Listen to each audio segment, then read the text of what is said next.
Non, mais c'est pas seulement la question de l'homme et la machine, c'est aussi la question. Il y a trois. La femme n'est pas un cas unique. Il y a la femme, la machine et, je dirais, l'esclave ou l'étranger, le travailleur étranger. Ce sont trois problèmes qui sont liés. L'immigration, parce que ce sont trois processus d'immigration. La femme qui veut monter socialement, la machine qui veut se perfectionner, l'étranger qui veut s'intégrer, et ce sont trois défis, trois challenges. Et il n'est pas facile de les penser intellectuellement, parce qu'effectivement, la question de savoir, la vraie question pour moi, c'est est-ce que la société a besoin de cette dualité ou pas? Oui. Si la société a besoin de cette dualité, il serait suicidaire de vouloir la supprimer. Non. Tu comprends ce que je veux dire? Donc beaucoup de gens parlent comme ça en l'air sans prendre conscience de la nécessité de cette dualité. Et après, quand on le pose au problème autrement, en disant voyons l'intérêt de cette dualité, après ils voient les choses autrement. Il faut savoir si cette dualité est nécessaire, s'il y a A et B qui sont différents, et que c'est important qu'il y ait A et B. Si par exemple je dis il y a deux boutons, et tu me dis ah non, pourquoi il y aurait deux boutons, pourquoi pas un seul? On va te dire tu es fou. Parce qu'effectivement, s'il y a deux boutons, si on a la chance d'avoir des êtres qui sont différents quelque part, peut-être que c'est utile. Donc si c'est utile, pourquoi vouloir le supprimer? Peut-être qu'il y a un mauvais usage de cette situation, mais entre le fait qu'il y a un mauvais usage et dire qu'il faut supprimer cette situation, il y a un fossé. Il y a un fossé. Il ne faut pas passer d'une extrême à l'autre. Oui, donc effectivement, si on trouve utile, si nous avons une dualité en nous, dans notre corps, nous avons déjà une utilité entre l'âme et le corps. Dans nos sociétés, il y a les machines, etc. Et à toutes sortes de niveaux, il y a des dualités. Quelque part, on serait dans une sorte de négation de la dualité.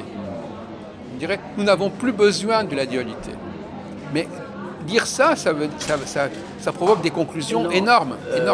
Dire que nous n'avons plus besoin de la dualité, c'est dire que nous n'avons plus besoin de l'évolution, c'est dire que nous devons arrêter.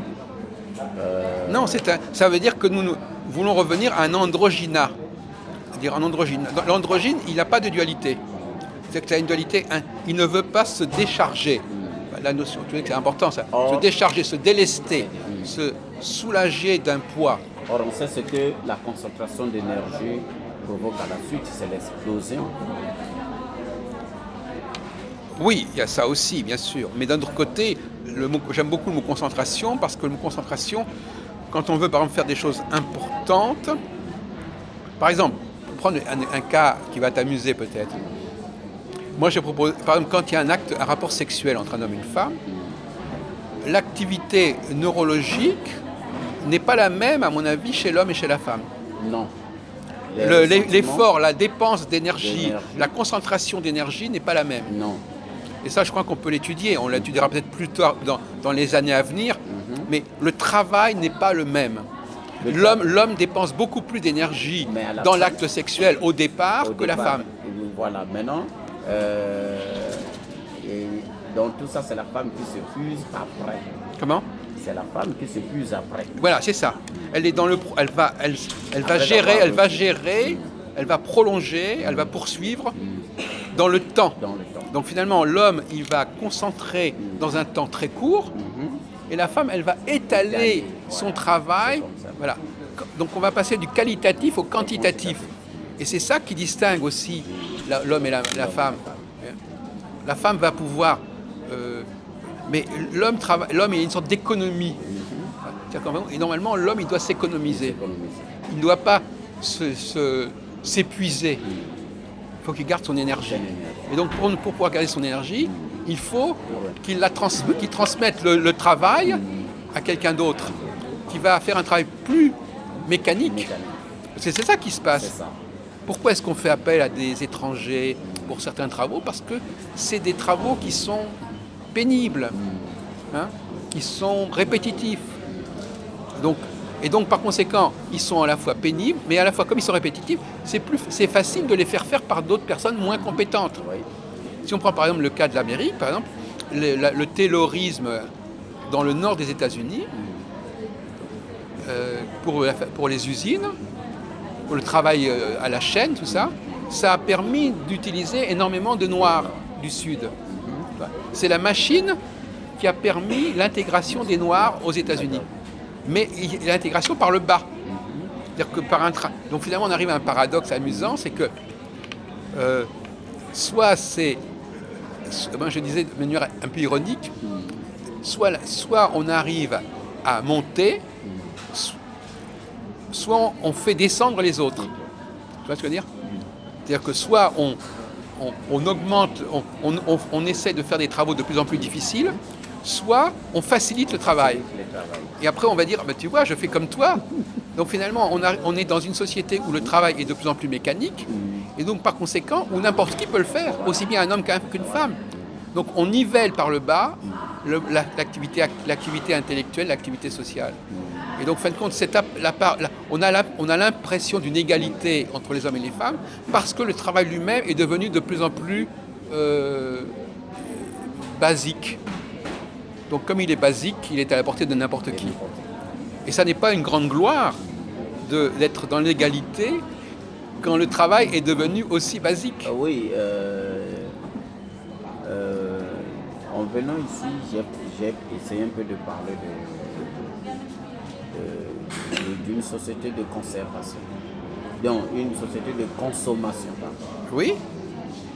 Alors, vas-y, on t'écoute. Une société de consommation, c'est comme ce que vous venez de dire. Il y a la tête, il y a le fonctionnaire et il y a l'ouvrier. La tête doit chercher à garder son équilibre, à ce que ni le fonctionnaire ni l'ouvrier ne puissent atteindre, viennent le reconquérir. Le fonctionnaire, lui, c'est un gardien.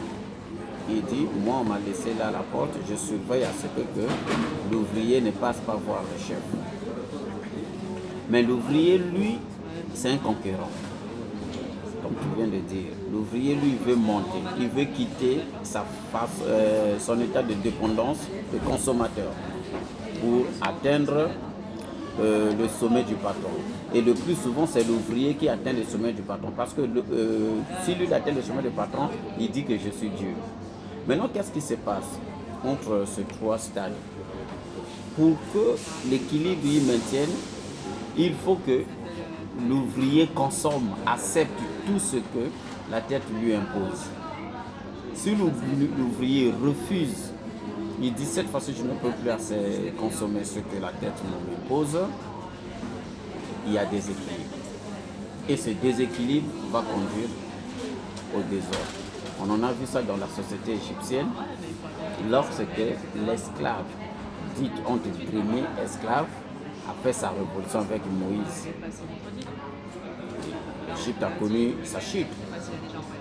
Oui, enfin, en tout cas, on ne peut pas dire que l'Égypte ait disparu après Moïse. Non, l'Égypte n'a pas disparu après Moïse, mais l'Égypte a perdu sa puissance. Je sais pas, je veux pas rentrer dans ce genre de débat, savoir si je pense pas que l'affaire de Moïse je sais pas, toi tu peux l'interpréter comme ça, mais c'est pas... Le problème de la conservation d'énergie, oui. Et le problème de la production à la source de l'énergie, c'est comme on a parlé de l'homme et la femme. La femme qui prolonge, qui poursuit qui le mène à son achèvement, à son aboutissement. Notamment avec la naissance. Voilà, l'homme qui donne le déclic, l'élan. Oui. Donc, l'équilibre est là. Oui. Oui, mais malgré tout, d'abord, premièrement, elle perd beaucoup de temps. Elle est très limitée finalement. La femme. Ben oui, elle est très limitée parce qu'elle doit prolonger quelque chose au lieu de... Normalement, effectivement, la vocation de l'homme, c'est de pouvoir, par son économie d'énergie, comme tu dis, faire beaucoup de choses. C'est-à-dire s'occuper d'une chose, d'une autre chose, et puis chaque fois dire, toi tu continues, toi tu continues, toi tu continues. Donc il va lancer des choses, et ça va lui permettre, un seul homme peut lancer un très grand nombre de choses, et il va ensuite confier la tâche de continuer à un ministre, un secrétaire, etc.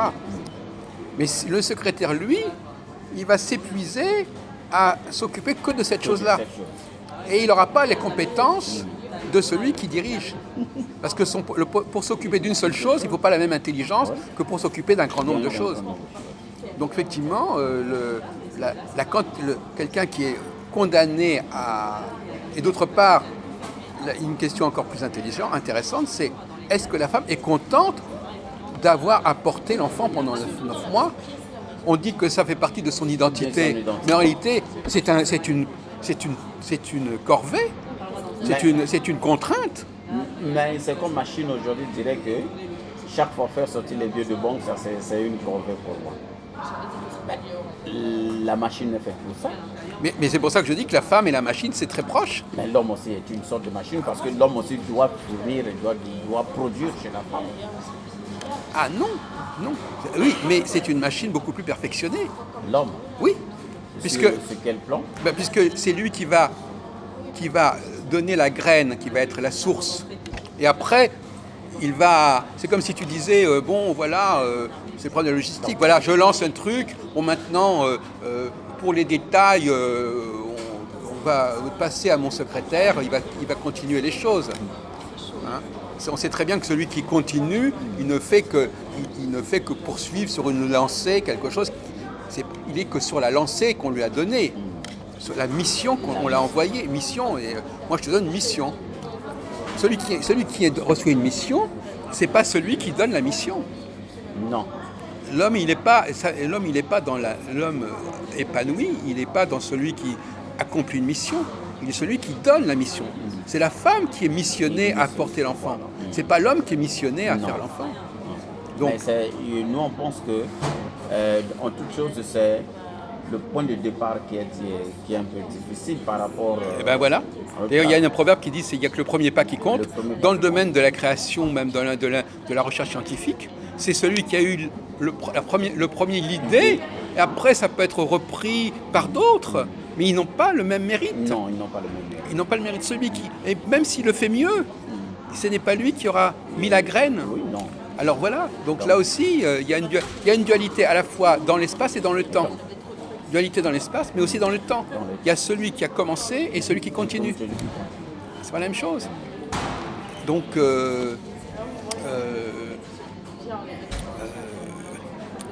la question que je posais, c'est effectivement, essayons de nous mettre à la place des femmes pour comprendre exactement. Bon, moi, je crois que dans certains cas, d'abord, on les a excités. Oui, on les a excités. On leur a mis dans la tête des choses qui sont pas forcément. On les a peut-être manipulés. Il n'est pas certain que ça correspond. Je pense qu'une femme, instinctivement, elle sent qu'elle est différente de l'homme. Mais on lui a mis dans la tête des trucs, et à ce moment-là, elle s'excite, elle se monte la tête, et elle se dit, voilà, pourquoi pas, et ceci et cela. Mais ce sont les hommes qui fabriquent cette excitation. C'est ça. Et ils le font par... C'est un peu le mythe de Pygmalion, ils le font comme ça pour s'amuser, pour voir ce que ça va donner. Ce sont des cobayes, alors ils les poussent comme ça, et finalement... Et c'est vrai qu'à certains moments, moi je travaille beaucoup sur les cycles, à certains moments, pour répondre à ta question, l'homme n'a pas toujours la pleine possession de ses moyens. Non. Donc à certains moments, il va effectivement laisser la femme le remplacer. Donc ça existe. Ça existe certainement.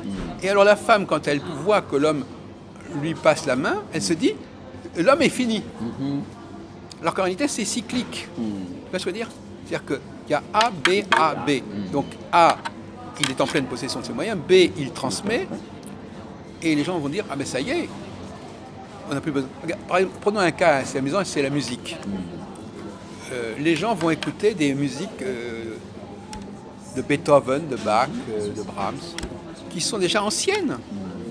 Et finalement,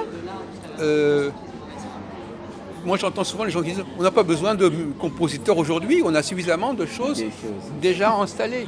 Tu vois et pour revenir à ta question, effectivement, les femmes savent instinctivement que le progrès donne le pouvoir à l'homme. Voilà. Parce que si quelqu'un, par exemple, les gens disent c'est très bien comme ça, puis quelqu'un arrive en disant non, ça va pas. Non, oui. À ce moment-là, ça devient dangereux parce que le pouvoir de ceux qui étaient installés dans une routine, il est remis en question. Et à ce moment-là, on est obligé de relaisser à nouveau le pouvoir à ceux qui sont vraiment capables de créer. Et et pour éviter de donner ce pouvoir, on dit non, ça va très bien comme ça, il n'y a pas besoin de modifier les choses. Donc finalement, le progrès, n'oublions pas que la technologie, elle progresse essentiellement par l'homme. Ce sont les grands ingénieurs, les grands créateurs, ce sont eux. D'ailleurs, on sait très bien que c'est ambigu, parce que l'homme qui développe la technologie, il crée quelque chose contre lui-même. Ah oui. C'est ça qui est. Ah oui, c'est ça toute le dilemme. Le dilemme, c'est que nous sommes idiots nous-mêmes. Nous créons des choses qui vont se retourner contre nous. Non, c'est pas. On peut pas dire idiot. Le mot idiot, c'est. Non, mais nous jouons à un jeu dangereux, disons. Oui, mais comment on appelle ça? Le plaisir, l'émotion de la science, c'est ça. Non, mais la science et la technologie, ce sont deux choses différentes. Quand même, retrouve ça dans la Bible. Ah oui. Dieu savait que, en créant l'homme, il devait mettre en cause toute sa création, détruire toute sa création. Ah oui. Mais quand même, il l'a fait. Oui. Quand même, il l'a Ah oui, c'est le rapport entre créateur et création. Et quelque part, la femme et la machine, c'est la création de l'homme. Et l'homme. Donc il y a un rapport entre l'homme et la machine qu'entre Dieu et l'homme. Voilà. Aujourd'hui, vous pouvez former quelqu'un. Vous lui donnez toute votre intelligence. Eh oui. Mais on devrait voir l'évidence que si cette personne se laisse attaquer par les soucis de la vie, serait votre adversaire, serait celui qui vous ferait partir de là. Jusqu'à un certain moment, justement c'est là qu'on retombe dans la cyclicité, il y a un moment où, si tu veux, la grande question c'est de savoir si, qu'est-ce qui fonctionne mieux, un groupe ou une personne? Un groupe.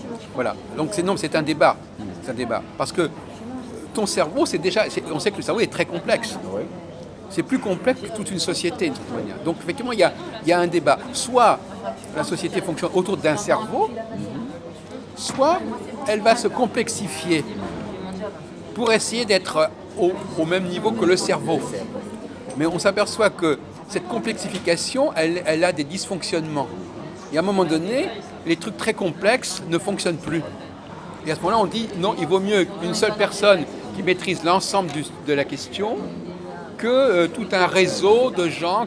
On sait très bien ce qui se passe dans les sociétés où il y a des services qui ne communiquent pas entre eux, une perte d'énergie énorme dans la communication, dans la transmission, alors que quand ça se passe dans ta tête, ça se fait presque automatiquement. Mais non seulement. Donc il faut bien comprendre qu'au niveau ergonomique, un être humain qui fonctionne tout seul, il est beaucoup plus efficace qu'un groupe de 50 ou 100 personnes. Oui, c'est vrai, mais un cerveau seul aussi en mauvaise compagnie. Il y a parfois aussi des choses que le cerveau ne maîtrise pas aussi. Oui, mais alors, une société entière, c'est aussi un ensemble de cerveaux, mais de cerveaux médiocres. On est obligé à travailler dans l'union sociale. Ah bon, alors, il y a certains moments, comme je l'ai dit tout à l'heure, il y a certains moments où notre cerveau n'est plus capable. Prenons le cas, par exemple, de la révolution du printemps arabe. Parce que moi, je suis astrologue, il ne faudrait pas l'oublier. Toi, tu n'es pas astrologue. Il y a des périodes où, effectivement, les chefs on les rejette, les chefs. On dit, on veut la démocratie, on veut l'assemblée, et on ne veut pas un homme tout-puissant. Il y a cette dualité. Mais à un moment donné, on voit bien que le chef reprend le pouvoir. On l'a vu par exemple en Égypte, c'est assez remarquable, ou même en Syrie. Donc, il y a constamment cette alternance. Elle ne sera jamais... Ça, c'est une des grandes leçons de l'histoire cyclique. Il y a constamment un échange de pouvoir. La domination n'est jamais toujours d'un seul côté. À un moment donné, celui qui dominait, il va être rejeté, il va laisser la place au peuple, par exemple. Et d'autres moments, le peuple ne fonctionne plus. Il va relaisser la place à l'autorité centrale, etc. Et si on ne comprend pas cette dualité, alors tout à l'heure on parlait de... Donc il y a deux dualités qu'on ne veut pas comprendre. Il y a une dualité dans l'espace entre différents niveaux de structure sociale, mais il y a une dualité dans le temps qui font qu'à certains moments, on ne peut pas fonctionner de la même manière qu'à d'autres moments. Et aujourd'hui, le grande crise de notre épistémologie de notre société, c'est que ces deux dualités ne sont pas maîtrisées, ne sont pas analysées correctement. Quelle est la cause alors qui fait que... On les subit, elles ont lieu, mais elles ne sont pas conscientisées. C'est-à-dire que c'est comme ça que ça se passe, la dualité elle est bien là, mais notre discours, lui, il est décalé par rapport à cette dualité. Voilà. C'est-à-dire qu'en fait, complètement, les gens disent des choses qui ne correspondent pas à ce qui se passe vraiment. C'est une sorte de schizophrénie. Oui, on est comme des visionnaires. Voilà, alors effectivement, moi j'aime bien l'opposition entre je peux et je veux, le vouloir et le pouvoir.